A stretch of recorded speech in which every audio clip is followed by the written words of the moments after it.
En esta diapositiva prestaremos atención a los óvalos con tintes celestes.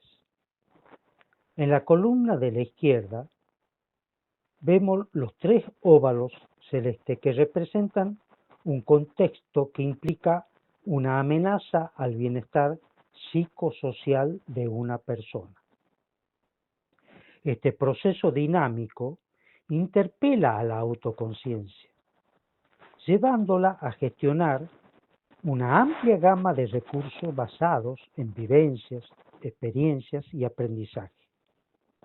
En este caso, las emociones, las tomas de decisiones, van de simplificadas y acelerándose en el proceso, reduciéndola en su complejidad y atenuando el posible conflicto entre opciones similares. Quiero aclarar que en este caso en particular, lo que ha sucedido es que ha habido un alto flujo desde el inconsciente hasta el consciente para producir esta capacidad de poder lugar a dar esta reintegración resiliente, lo cual implica un ajuste emocional con un aprendizaje de autogestión donde esa persona sale más fortalecida y autosuficiente que antes de afrontar este desafío. Ahora bien, si observamos el óvalo verde, vemos que hay en la columna de la derecha, además de la reintegración resiliente que acabamos de hablar, una reintegración que se llama homeostática. Esta reintegración homeostática, la persona no ha perdido su capacidad resiliente, pero tampoco se generó un ajuste emocional que haya implicado un aprendizaje y crecimiento personal. Es decir, su temperamento no produjo una neuroplasticidad, no perdió la resiliencia que tenía, pero tampoco generó un espacio de aumento de su capacidad afrontativa y adaptativa incorporada a su temperamento, o sea, a su personalidad. Entonces, ¿qué pasó acá? Lo que pasó acá que es un desajuste emocional intenso que afectó su identidad subjetiva. La identidad subjetiva en la clínica es la capacidad de conciencia que la persona tiene de sí misma y que está íntimamente relacionada a la necesidad de apuntalar su autoestima y sentirse capacitado frente a los desafíos.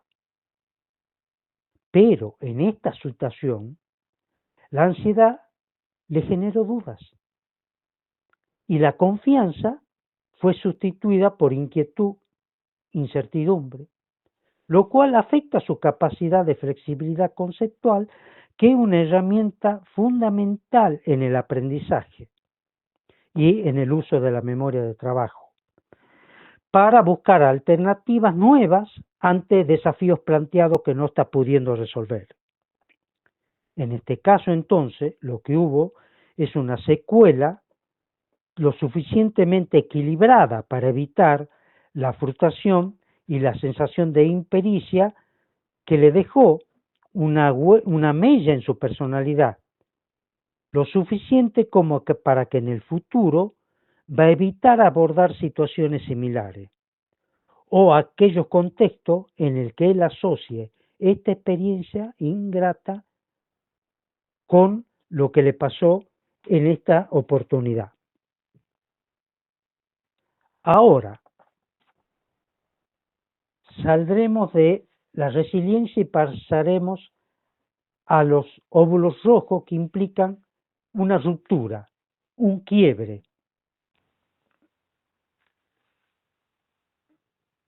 Ahora describiremos el quiebre de resiliencia, representado por los óvalos rojos y uno de tinte amarillo.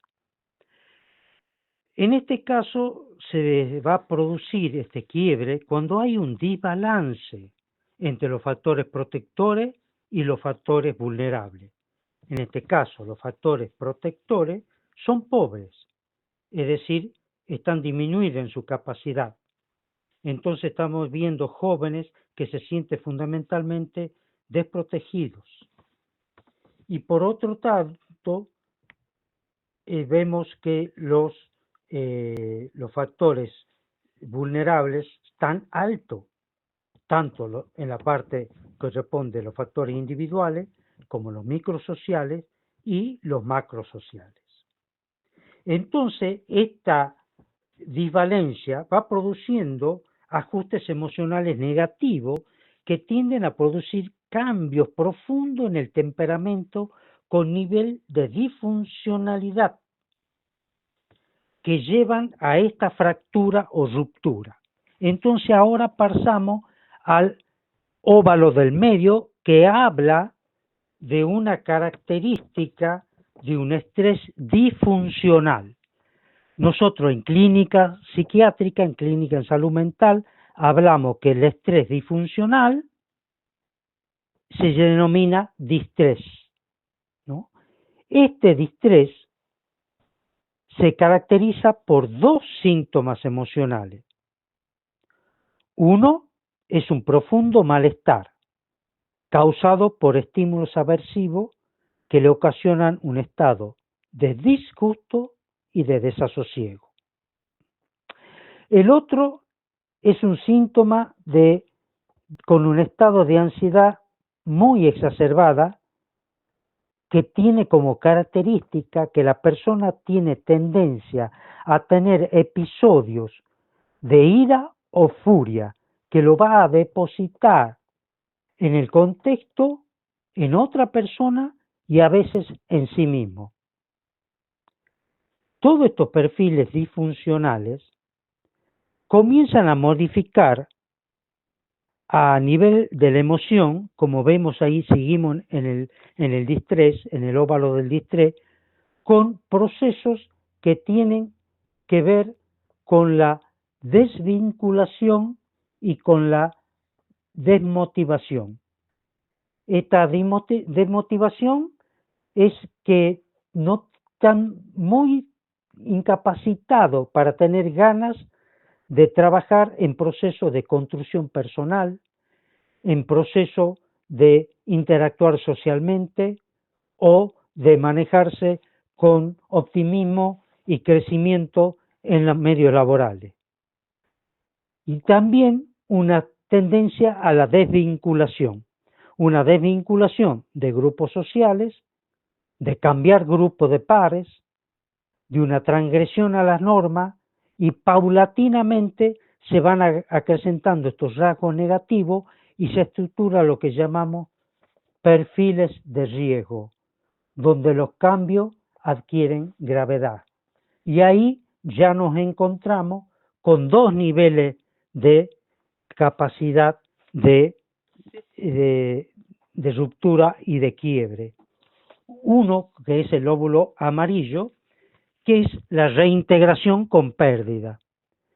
La reintegración con pérdida, ¿a qué se refiere? ¿No? Porque ya estamos hablando de alguien que se rompió, se quebró su resiliencia, ¿no? Es una persona que, a pesar de estar en un perfil de riesgo, puede romper este proceso que lo llevaría a una reintegración mucho más grave, y eso es debido a que por lo que sea, pues ya sea que conoce a una persona o interactúa en un contexto determinado, se siente vinculado a ese contexto o con esa persona a través de uno de los 4 pilares que en clínica psiquiátrica hablamos cuando hablamos del funcionamiento del sí mismo, que paso a explicar a continuación. El primer pilar del sí mismo es un proceso donde uno se conecta el sí mismo de uno a través de la identidad del otro.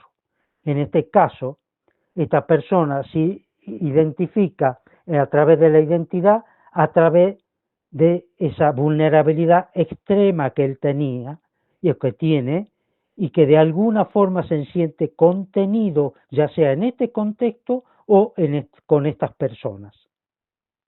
El segundo pilar del funcionamiento del sí mismo es la autodirección.